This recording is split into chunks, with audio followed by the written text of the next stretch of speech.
آج ہم بات کرنے والے ہیں رجب کے مہینے کی ایک ایسی خاص دعا پر جس کا ذکر مقدس روایات میں ملتا ہے، اور اس کا اجر اتنا بڑا ہے کہ سن کر انسان حیران رہ جاتا ہے۔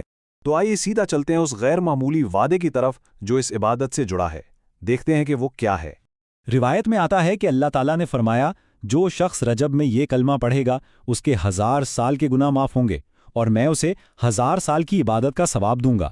یہ ہے وہ بنیادی وعدہ، اللہ کی رحمت کا ایک ایسا گہرا بیان جو ہمیں اس دعا کی اہمیت سمجھاتا ہے۔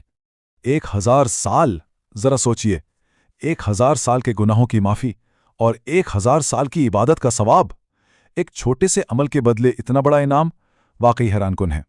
اور بات یہیں ختم نہیں ہوتی، یہ انعامات صرف گناہوں کی معافی تک محدود نہیں ہے۔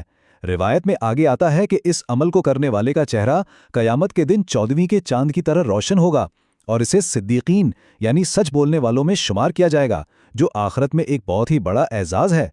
اچھا، اب سوال یہ پیدا ہوتا ہے کہ اتنا بڑا اجر آخر ممکن کیسے ہے؟ اس کو سمجھنے کے لیے ہمیں پہلے اس ذات کی لامحدود قدرت پر غور کرنا ہوگا جو یہ اجر عطا کر رہی ہے۔ اس بات کو سمجھنے کے لیے ایک مثال لیتے ہیں۔ ذرا تصور کیجئے، ایک ایسی مخلوق جو اتنی چھوٹی ہے کہ تقریباً نظر ہی نہیں آتی، جیسے کہ ایک کالی چیونٹی۔ آپ سوچئے کہ یہ چیونٹی ایک کالے بالکل ہموار پتھر پر چل رہی ہے، جہاں اس کے اپنے رنگ اور پتھر کے رنگ میں کوئی فرق ہی محسوس نہیں ہوتا۔ اور یہ سب ہو رہا ہے ایک ایسی رات میں جب ہر طرف گھٹا ٹوپ اندھیرا ہو، روشنی کا نام و نشان تک نہ ہو۔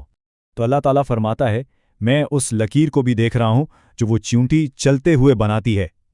یہ مثال اللہ کے علم کامل کو اتنی خوبصورتی سے واضح کرتی ہے کہ کوئی بھی چیز، یہاں تک کہ ایک ہلکی سے ہلکی حرکت بھی اس کی نظر سے چھپی ہوئی نہیں ہے۔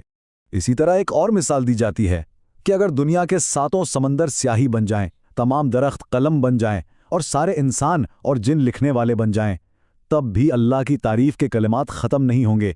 یہ تمثیل ہمیں بتاتی ہے کہ اللہ کی صفات کس قدر لامحدود اور انسانی سوچ سے بہت بلند ہیں۔ تو جب انسان کے دل میں یہ احساس گہرا ہو جاتا ہے کہ اس کا رب اتنا عظیم اور ہر وقت اسے دیکھنے والا ہے، تو پھر اس کی زندگی میں تقوی کی ناقابل یقین مثالیں قائم ہوتی ہیں۔ آئیے صحابہ اکرام کے ایک شاگرد حبیب ابن عمیر کی کہانی پر نظر ڈالتے ہیں۔ جب ایک رومی شہزادی نے انہیں ورغلانے کی کوشش کی تو انہوں نے جواب دیا، مجھے اپنے رب سے حیا آتی ہے جو مجھے دیکھ رہا ہے۔ وہ یہ دیکھ رہا ہے کہ میری محبت غالب آتی ہے یا میری شہوت۔ یہ جواب ان کے گہرے تقوی کی کیا خوب عکاسی کرتا ہے۔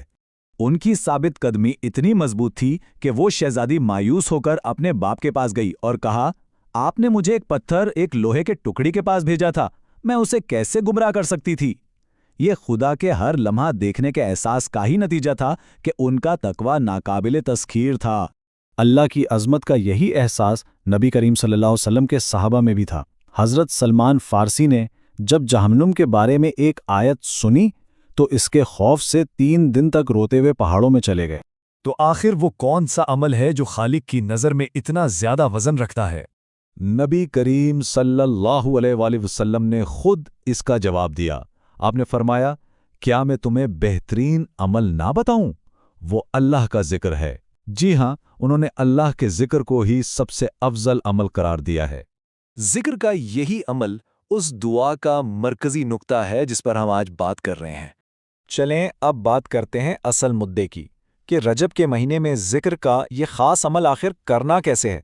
اس عمل کی بنیاد یہ ایک مخصوص کلمہ ہے جسے 100 مرتبہ پڑھنا ہے۔ میں اسے آہستہ سے پڑھتا ہوں تاکہ سمجھنے میں آسانی ہو۔ لا الہ الا اللہ وحدہ لا شریک لہ لہ الملک ولہ الحمد یحیی و یمیت وہو حی لا یموت بیدہ الخیر وہو علی کل شیء قدیر۔ یہ کلمہ اللہ کی وحدانیت، اس کی بادشاہت اور اس کی قدرت کا مکمل اقرار ہے۔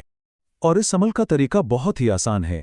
سب سے پہلے 3 مرتبہ درود ابراہیمی پڑھیں، پھر وہ کلمہ جو ہم نے ابھی سیکھا اسے 100 مرتبہ پڑھیں، اور آخر میں دوبارہ 3 مرتبہ درود ابراہیمی پڑھ کر اس عمل کو مکمل کر لیں۔